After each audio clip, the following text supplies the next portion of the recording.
अब आइए मैं बिला किसी तमहीद उस अजीमुल मर्तबत शख्सियत के दहलीज पर दस्त बस्ता दस्तक देते हैं और ये अर्ज करते हैं कि शोला नवा वाइज धमाका खेज मुकर्रिर करोड़ों के मजमे को संजीदगी बख्शने वाले अदीब ऐवान बातिन में जलजला पैदा करने वाले अमीन जनाब हजरत मौलाना अब्दुल्लाह साहब कासमी सदरुल मदरसीन मदरसा इस्लामिया दरियापुर मशरिकी चंपारण मैं 4 मिसरों से इस्तकबाल करते हुए हजरत वाला को माइक पे ज़हमत देता हूँ कि अदना थे वो आलो ज़ीशान हो गए, अदना थे वो आलो ज़ीशान हो गए, दस्ते नबी पे साहिबे ईमान हो गए। अदना थे वो आलो ज़ीशान हो गए, दस्ते नबी पे साहिबे ईमान हो गए।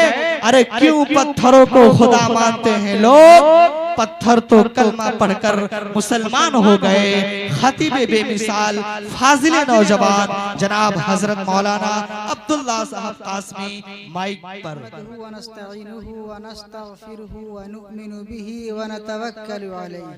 वनऊज़ु बिल्लाहि मिन शुरूरि अनफुसिना व मिन सय्यिआति अमालिना मन यहदिहिल्लाहु फला मुज़िल्ल लहु व मन युज़लिलहु फला हादिय लहु व नशहदु अल्ला इलाहा इल्लल्लाह व नशहदु अन्न सय्यिदना व मौलाना मुहम्मदन अब्दुहु व रसूलुहु। अऊज़ु बिल्लाहि मिनश शैतानिर रजीम बिस्मिल्लाहिर रहमानिर रहीम। या अय्युहल्लज़ीना आमनू आमिनू कमा आमनन नास। वक़ाल तआला फ़ी मौज़िइन आख़र मन युरिदिल्लाहु बिही खैरन युफ़क़्क़िहु फ़िद्दीन।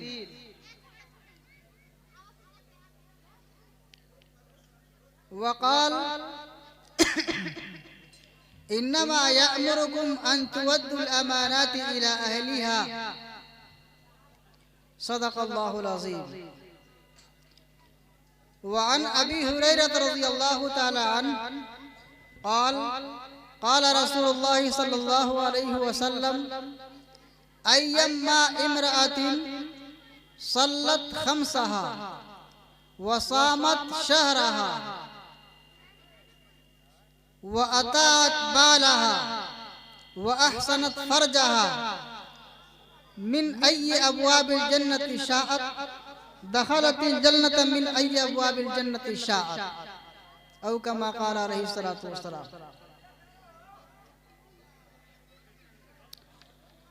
सामीने किराम, नौजवानाने उम्मत, बिरादराने वतन और मेरी अजीज माँ और बहनों, कलेजा थाम कर बैठो, अब मेरी बारी है। हकीकत यह है कि मौसम की सर्द लहर इजाजत नहीं दे रही थी कि मैं आपके सामने आऊं, लेकिन खुशकिस्मत हैं हम तमाम मुकर्रिरीन और स्टेज पर रौनक अफरोज तमाम उलमाए किराम कि जिनको इस जैसे सामईन मिल गए हैं। मैं अपने दौरे खिताबत में शायद ऐसा वलवला और जुनून वाला नौजवान और बूढ़ा नहीं देखा, ऐसी माँ और बहनों और बेटियों को नहीं देखा जो इस कड़कड़ाते सर्द में बिल्कुल जमा मर्दी के साथ पंडाल में जमे हुए हैं। इंशाअल्लाह रब्बे करीम आपको इसका अजर देगा। पर एक बात जरूर है कि पता नहीं आपको सर्दी लग रही या नहीं, लेकिन मुझे तो आपको देख के लग रही है। हमारे जो दोस्त बाहर खड़े दिख रहे हैं पंडाल से बाहर, वो बराए करम अंदर आ जाएं ताकि सर्दी से बच जाए। देखिए यकीनन आपको एक जुनून है, आपको एक वलवला है कि उलमाए किराम आए हैं, दीन की बातें बताएंगे, अल्लाह और उसकी रसूल की बातें बताएंगे, शांति की बातें बताएंगे, हुकूकुल इबाद की बातें बताएंगे, हुकूकुल्लाह की बातें बताएंगे। हम चलने सुनने, सर्दी क्या है, सर्दी क्या, सर्दी के बाप रही तब हो जाइए, यही सोच के ना आए हैं, लेकिन इस जज्बे में कहीं ऐसा ना हो कि सर्दी लग जाए। इसलिए मेरी दरख्वास्त यही है कि ऐसे ही सुकून से बैठे, इंशाल्लाह बड़े पुरसुकून माहौल है। और मैं तो खैर कुछ भी नहीं, अभी मेरे बाद जो मुकर्रिरीन आने वाले हैं उनकी शोला फगानी आप सुनेंगे, उनके जो बयानात सुनेंगे, उनके जो अंदाज़े कलाम होगा वो अजीब सा होगा, मजा आ जाएगा आपको। और सिर्फ मजा ही नहीं आएगा, आपके दिल में उनकी सुरीली बातें घर कर जाएंगी। इंशाअल्लाह आप दीन पे अमल पैरा होगा इंशाअल्लाह। सुनेंगे ना जमकर। तो अब मेरी पहली कड़ी सुने। मैंने पहले आयत करीमा पढ़ी थी, मैं युरिदिल्लाहु बिही खैरन युफक्किहु फिद्दीन। कुरान करीम का ऐलान है, इतना बड़ा आसमान, इतनी लंबी चौड़ी जमीन, इतनी शानदार चांद, सूरज, सितारे, रात, शबनम, कतरे, नदा, बारिश और न जाने क्या क्या ऊपर वाले ने पैदा किया, बनाया, खुद हम लोगों को बनाया। आप एक अंदाजा लगाएंगे, एक इंसान किस चीज से पैदा हुआ है? एक नापाक कतरे से। शौहर अपनी बीवी से मुलाकात करता है अपनी ख्वाहिश को पूरी करने के लिए, बीवी अपने शौहर से मिलती है अपनी ख्वाहिश को पूरी करने के लिए। उसमें जो नापाक कतरा होता है, उसी नापाक कतरे से इतना बड़ा वो खालिक है, इतना बड़ा वो मालिक है कि वो नापाक कतरा अगर कपड़े पे लग जाए तो धुला जाता है, उसे घिन आती है। कोई चाहता हमारे बदन पर रहे, चाहे हिंदू हो, मुसलमान हो, सिख हो, ईसाई हो, गरीब हो, मालदार हो, नौजवान हो, बूढ़ा हो, कोई भी उसे पसंद नहीं करता। लेकिन इतना बड़ा आसने खालिक है परवरदिगार आलम, इतना बड़ा मुसव्विर है, इतना बड़ा खालिक है कि उस नापाक कतरे से अशरफुल मखलूकात बनाया, इंसान बनाया। ये इंसान की बात कर रहा, मैं किसी मुसलमान की बात नहीं करता, मैं किसी हिंदू की बात नहीं करता, मैं किसी ईसाई की बात नहीं करता, मैं किसी यहूदी की बात नहीं करता। एक इंसान इस हैसियत से कि वो इंसान है, कुदरत का, प्रकृति का सबसे बड़ा शाहकार है। हमारे खुदा ने इंसान को बड़ा अजीम बनाया है।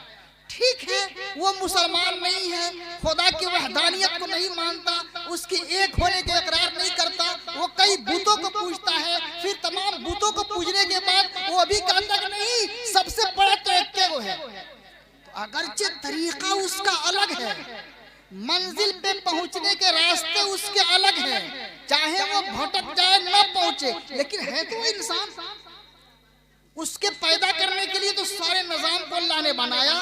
खालिक़े अर्ज़ समा परवरदिगार आलम ने फरमाया कि इन्नमा दुनिया खुलिक़त लकुम व इन्नकुम खुलिक़तुम लिल आखिरा, कि ऐ मेरे बंदे इंसान, चाहे तुम भगत सिंह हो या मौलाना अब्दुल्ला हो, चाहे बुजुर्ग सैफुल्लाह हो या भगेलू हो, कुछ भी हो इंसान, याद रखो कि ये सारी की सारी दुनिया, कुमकुमे, चांद, सूरज, सितारे, जमीन, दरिया, समंदर, सब कुछ मैंने तेरे लिए बनाया है।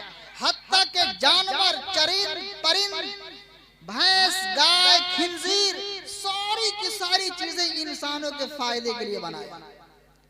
लेकिन इंसानों को किसके लिए बनाया? और मैंने तुम्हें अपने लिए बनाया। अब अपने लिए बनाया, उसमें दो चीजें हैं। एक तो ये है कि हम डायरेक्ट खुदा की पूजा करें, ये है उसका हक, ये हुकूकुल्लाह इसको कहते हैं।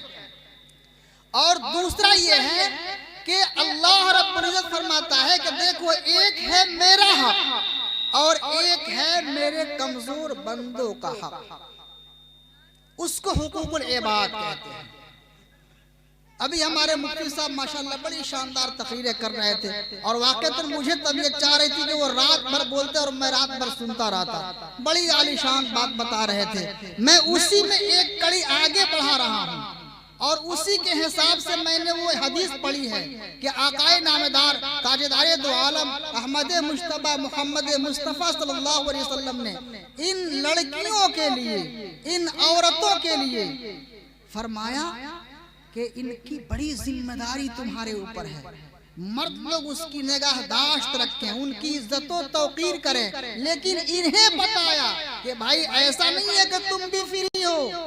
जी हमारे आका ताजदारे दो आलम सल्लल्लाहु अलैहि वसल्लम जब मेराज से वापस तशरीफ लाए तो आप अलैहिस्सलातु वस्सलाम ने इरशाद फरमाया कि मैंने देखा जहन्नम में कि मर्दों से 2 गुना औरतें जहन्नम में जल रही हैं।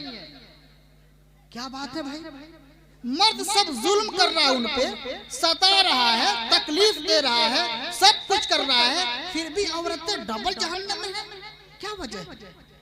वजह है, सबसे बड़ी वजह यह है कि औरतें नाशुक्री करती हैं, अपने शौहरों की नाशुक्री करती हैं। और शौहर गोया के वो जवान होने के बावजूद, पीएचडी करने के बावजूद, इंजीनियर और डॉक्टर होने के बावजूद जब उसकी शादी हो जाती है तो लगता है कि अब वो तालिब इल्म हुआ है, अब स्टूडेंट हुआ है, अब वो पढ़ने जा रहा है। चुनांचे बीवी अपने मायके फोन करके अपने माँ से कहती है उनकर तो बही न मतारी पढ़ा पढ़ा के उनका खराब करा। हाँ, वो बहिने के बाद में रह जब कोई बात मैं कहती हूँ तो बस वो अम्मी से पूछेंगे, अम्मी के ही बस में रहते हैं, हमारा बस में कहाँ रह रहा। गोया कि ये कह रही है कि मतारी पढ़ाओ तारी बहन पढ़ाओ तारी। अच्छा माँ क्या कहती है? जहिया से बियाह कहनी नहीं एकर मतारी हम नौकी अगल बढ़ी, अब हम नहीं की। बेचारा मर्द परेशान रहता है। जबकि हमारे आका ताजदारे दो आलम सल्लल्लाहु अलैहि वसल्लम ने इरशाद फरमाया कि शौहर मजाजी खुदा है, शौहर मजाजी खुदा है। उस पर इतना जिम्मेदारी अल्लाह ने डाली है, इतनी ड्यूटी डाली है कि उसके एक पलक पे तुम्हें खड़ा रहना अपनी खुशकिस्मती है तुम्हारे लिए। अगर शौहर बीबी का नाराज हो जाए और वो अलग सो जाए, बीवी अलग सो जाए और उसको रात में न मना ले और उसी रात में इंतकाल हो जाए, तो चाहे बीवी जितना तहज्जुद पढ़ ले हो, जितना नमाज पढ़ी हो, दिन में रोजा रखी हो, तिलावत करते करते उसका गला सूख गया हो, फिर भी वो जन्नत में नहीं जा सकती। जी याद रखिएगा, मैं क्या कह रहा हूं कि शौहर अगर बीवी से नाराज हो गया और शौहर अलग सो गया, बीवी अलग सो गई, या एक ही बिस्तर पे हैं और दोनों का मुंह अलग है, बीवी अपने शौहर को न मना ले, चाहे वो मियाँ बीवी मुसलमान हो या मियाँ बीवी हिंदू हो, अगर गैर मुस्लिम है और नहीं मना रही है तो उसके घर का सारा खैर और बरकत खत्म हो जाएगा, चाहे जितना कमाए। ऐसे ही मुसलमानों में उसके घर का खैर और बरकत तो दुनिया में खत्म, और आखिरत का मामला यह है कि अगर वो मर गई औरत या मर्द तो जन्नत में नहीं जा सकती, वो जहन्नम ही में जाएगी। इतना बड़ा दर्जा शौहर का है, लेकिन औरतें इसको नहीं मानती। बेचारा ऑफिस से आ रहा है, काम करके आ रहा है, कुदाल चला के आ रहा है, चूंकि इनका दुपट्टा बढ़िया नहीं लाया है, चप्पल जो कल लाया था वो इनके पसंद का नहीं था, तो अब खाना भी देगी तो मुंह टेढ़े करके देगी। इसलिए फरमाया नबी पाक अलैहिस्सलाम ने कि औरतें नाशुक्री करती हैं, और नाशुक्री का इतना बड़ा अजाब है कि हमारे खालिक अर्ज़ व समा ने फरमाया ला इन शकरतुम ला अज़ीदन्नकुम व ला इन कफरतुम इन अज़ाबी लशदीद। देखो, अगर तुम्हें कोई नेमत मिल रही है, अगर कोई चीज मिल रही है तो उससे तुम खुशी का इजहार करो, अपने पल के बिछा दिया करो। हमारे आका ने फरमाया कि सबसे खुशकिस्मत बीवी वो है कि उसका शौहर बाहर से चाहे जिस मूड में आए और वो मुस्कुरा कर उसको देख रही है, उसे लुभा रही है, उसके सारे गमों को दूर कर रही है, तो उसके लिए जन्नत हम दुनिया ही में बना देंगे, आखिरत तो उसके लिए जन्नत है ही है। फरमाया उस हदीस में आकाए नामदार ने कि 5 काम औरत कर ले, 4 काम, वो जन्नत के जिस दरवाजे से जाएगी जाएगी। क्या क्या है? बहुत ज्यादा ढेर तहज्जुद और बहुत नेकियों की जरूरत नहीं है, फर्ज नमाज कम से कम पढ़ ले, रोजा जब रमजान का शुरू हो उसको रख ले। तीसरा ये है कि अपने इज्जत की हिफाजत कर ले, शादी से पहले भी शादी के बाद भी। आजकल तो इज्जत है ये नहीं। आप कहीं समझते हो कि हाँ मौलाना क्या कह रहे हैं, मैं बहुत बड़ी बात कह रहा हूँ। इज्जत बचाने का मतलब ये नहीं है कि आप ज़िना न करें। ज़िना सिर्फ जिस्म से नहीं होता, ज़िना आँख से भी होता है। आज जब बच्ची नौजवानी के दहलीज पे कदम रखती है तो माँ को उसे समझाना चाहिए कि बेटी अब तू जवान हो चुकी है, तुझे अपने भाइयों से, चचेरे भाइयों से पर्दा करना है, अपने फूफा के लड़कों से करना है, अपने खाला के बच्चों से तुम्हें पर्दा करना है, अपने मामू से रिश्ता करना यदि वो पर्दा करना है, हर एक से पर्दे में रहना है। तो तुम मोबाइल पे नंगी तस्वीरों को क्यों देख रही है? जायज नहीं है। याद रखिए, मोबाइल पे नंगी तस्वीरों को देखना, नंगे फिल्मों को देखना, दूसरे मर्दों का चेहरा देखना औरतों के लिए यही ज़िना है। और जब ये बच्चियां देखती हैं अपने घरों से ही तो याद रखिए क्या वो महफूज रह जाएंगी? इसलिए फरमाया हमारे आका ने कि अपने इज्जत की हिफाजत करना। और चौथा काम क्या है कि जब ये शादी करके दूसरे के घर में जाए तो अपने शौहर की इताअत करना, चाहे जिस हाल में शौहर हो। अगर हमें काला कलौटा मिल गया, उसका चेहरा देखने के लायक नहीं है, लेकिन किस्मत में हमारे वो आ गया, हमारे बाप ने उससे हाथ पकड़ा दिया, हमारी माँ ने उससे अक़द कर दिया, तो हमारे लिए सब कुछ वही है।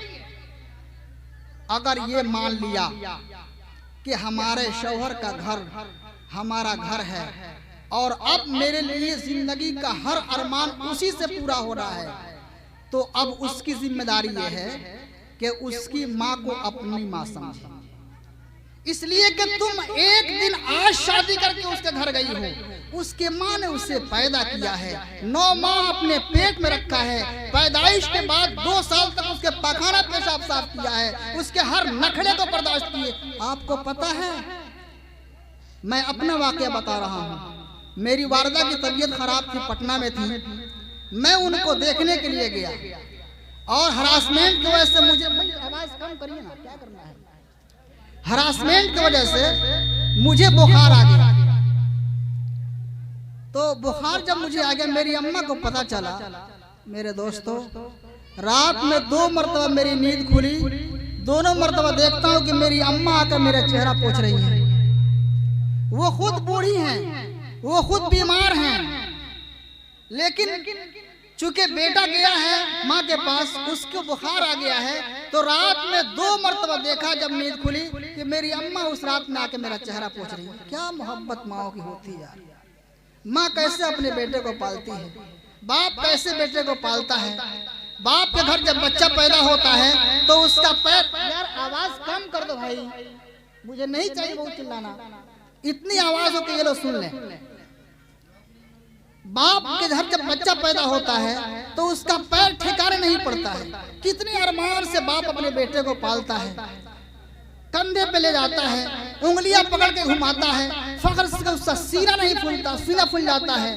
और फिर जब ऐसे बच्चे की शादी हो, बीवी घर में जाए और वो समझ ले कि सब कुछ मेरे यही हैं और मैं इनका मालिक हो गई हूँ, माँ बाप से कोई मतलब नहीं। मेरे दोस्तों, ऐसे बड़े जालिम बीवी को क्या होगा, जहन्नम नहीं होगा तो क्या होगा। इसलिए अपने शौहर की इताअत में ये भी लाजिम है कि जहाँ शौहर की इताअत करो, ये समझो कि सास मेरी माँ हो गई और ससुर मेरे बाप हो गए। और जब लड़की अपने सास को, अपने ससुर को अपना माँ और बाप समझ लेगी तो मैं कहता हूँ कि कहीं भी कोई गड़बड़ नहीं हो सकती, सारी बीमारियां यहीं से। और एक बात याद रखें, ये सब चीजें आएंगी कहां से? ये उसी वक्त आएगी जब तालीम हो हमारे बच्चे में। आपको पता है, मैंने जब सबसे पहले आयत करीमा पढ़ी है कि मैं युरिदिल्लाहु बिही खैरन युफ़क़्क़िहु फ़िद्दीन, कि अल्लाह रब्बुल इज़्ज़त जिसके साथ खैर के फैसले फरमाते हैं उसे दीन की समझ अता फरमा देते हैं। इसलिए कि दीन शरीयत एक ऐसा मुसल्लम शरीयत है, ऐसा मुसल्लम शरीयत है कि जिंदगी के हर जुज को अल्लाह रब्बुल इज्जत ने कुरान करीम में बयान फरमा दिया। कैसे माओं के साथ रहना है, कैसे बाप के साथ रहना है, कैसे पड़ोसियों के साथ रहना है। हमारी कहीं शरीयत में ये नहीं कहा गया है कि फला हिंदू है, फला यहूदी है, फला नसरानी है। नहीं, हमारी शरीयत में ये कहा गया है कि अपने पड़ोसियों का हुक्म का ख्याल करो, उनका एहतराम करो। और यही वजह है कि हर इंसान जो नमाज पढ़ता है 5 वक्त का, वो आदमी 48 मरतबा कम से कम क्या पढ़ता है, सूरह फातिहा का ना। इसलिए कि 24 घंटे में 5 वक्त की नमाजें हैं और सुन्नतों नवाफिल को मिलाएंगे तो 48 रकातें नमाज होती हैं और हर रकात में सूरह फातिहा पढ़ना है। तो गोया हर रकात में हर मुसलमान कहता है अल्लाह ताला से कि इहदिनस सिरातल मुस्तकीम, या अल्लाह ताला हमको सीधा रास्ता बताइए। कौन सा सीधा रास्ता? सिरातल लदीना अनअमत अलैहिम, उन लोगों का सीधा रास्ता जिन पर आपने इनाम किया। वो कौन लोग थे जिन पर अल्लाह ने इनाम किया? वो लोग थे कि अगर अपनी दुकान में कोई ग्राहक आ रहा है तो वो देखते थे कि अगर पड़ोसी जो यहूदी है उसके दुकान में बिक्री नहीं हुई है तो अपने ग्राहक को उसके द्वार दुकान भेज दिया करते थे कि नहीं भाई जाओ आज उनके यहाँ से खरीद लो। क्यों? इसलिए कि हमारे पड़ोसी की दुकान नहीं चली है, उसके भाई की भी घर पे खर्ची काम चल जाए। हमारे असलाफ वो थे कि अगर बुढ़िया कोई कचरा डालती है नबी पर तो नबी जाकर उसकी इयादत करते हैं कि क्या बुढ़िया नहीं फेंकी, तब उन पे इनाम हुआ। तब वो जाकर एक मरतबा दुआ के लिए हाथ उठाते थे, तब परवरदिगार आलम रोजियों के कतार लगा दिया करते थे, घरों में चक्कियां चलनी शुरू हो जाया करती थी। वो सहाबा थे कि जब नबी पाक अलैहिस्सलाम की सुन्नतों के बारे में पता चलता था तो जाकर तकल्लुफ उसे अदा करते थे। आपको मालूम होना चाहिए हजरत अब्दुल्लाह इब्न उमर रज़ियल्लाहु तआला अन्हु अपने काफिले के साथ सफर कर रहे हैं। मालूम हुआ कि फला जगह आप अलैहिस्सलाम बैठकर इस्तिंजा कर रहे हैं, किए थे, तो आप भी जाकर बतकल्लुफ वहाँ इस्तिंजा कर रहे। क्यों? पेशाब नहीं लगा था, इस्तिंजा का तकाजा नहीं था, सिर्फ ये है कि हमारे नबी यहाँ बैठे थे इस्तिंजा के लिए, लिया चलो हम भी बैठकर सुन्नत अदा कर लेते हैं। आज अजीब मामला है कि हम लोग कहते हैं कि अच्छा फर्ज पढ़ नहीं सना, सुन्नतें है ना, नफल तो अच्छा नफल ही है ना। याद रखिए कि उस वक्त तक हम उन लोगों में शामिल नहीं होंगे जिन पर इनाम हुआ, जब तक हम शरीयत के हर रुकन पे मुकम्मल अमल करने वाले ना हों। हमारे सहाबा ने जितना अमल किया, हमारे नबी ने जो जो बताया, सारे तरीकों को हमें अपनाना होगा, तभी जाकर हम शरीयत पे कायम होंगे। और ये उस वक्त होगा जब हमारे पास इल्म होगा।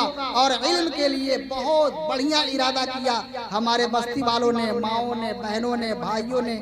मैंने सुना है कि हमारे बरादराने वतन हिंदू भाई लोग भी साथ दिए हैं कि चलो तुम प्रोग्राम कराओ और मदरसे का क़याम करो ताकि यहाँ बच्चे पढ़ेंगे, अच्छी सलीका होगा, लोगों से अच्छा व्यवहार होगा। ये बहुत खुश आयन बात है और मैं इसकी दरख्वास्त भी करता हूँ कि आप सब लोग इसमें दिल लगाकर और दिलजोई फरमाएं इनकी, और हिम्मत और हौसले के साथ मौलाना को साथ दें और मदरसे का क़याम कराएं। और सिर्फ इसमें यह नहीं कि बच्चे मुसलमान के पढ़े, गैर मुस्लिमों के बच्चों को भी पढ़ाइए, उन्हें भी तहजीब सिखाइए। हमारे जो भी बच्चे हों, जिस बरादरी के भी हों, सबको शिक्षा हो, सबको तालीम हो। अल्लाह हमें, आपको और पूरी उम्मत मुस्लिमा को इसकी समझ अता फरमाए कि इस दुनिया में शांति के आमाल हम लोग कर पाएं। मैं देख रहा हूँ कि वक्त बहुत ज़्यादा हो रहा है और उठ बैठ भी शुरू है, इसलिए बेहतर है कि अल्लाह ताला अमल के तौफीक अता फरमाए। व आखिर दावाना अल्हम्दुलिल्लाहि रब्बिल आलमीन।